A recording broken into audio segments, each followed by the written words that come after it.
প্ৰকৃতি ভাল নোপোৱা মানুহ পৃথিৱীত কোনো নাই আচলতে সকলোৱে এটা সময়ত গৈ কম্প্ৰমাইজ কৰে তেওঁ ভাবে যে প্ৰকৃতি বেছি দৰকাৰী নে মোৰ ঘৰ চলি থকাটো দৰকাৰী গতিকে কোনোবাই ডিচাইড কৰে যে মোৰ ঘৰটো বেছি দৰকাৰী কিন্তু কথা হৈছে আচলতে মইতো অতি দুখ লাগে আৰু লাজো লাগে যে আমি এনেকুৱা এখন দেশত জন্ম হৈছোঁ য'ত প্ৰধানমন্ত্ৰী আমাক চাফাকৈ থাকিবলৈ শিকাবলগীয়া হৈছে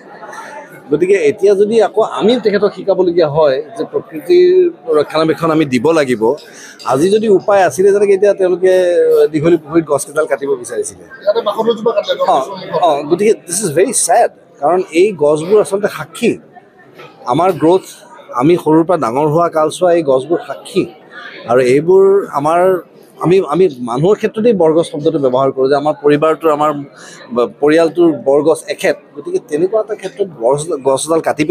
কাটি পেলোৱাটো এটা অপৰাধ আৰু এই অপৰাধৰ পৰা আচলতে যিকোনো চৰকাৰে বিৰত থাকিব লাগে মই ভাবোঁ যে যিহেতু এটা সমাধান অলৰেডি আছিলেই হাতত তেওঁলোকৰ হাতত বেষ্ট অফ ইঞ্জিনিয়াৰ্ছ আছে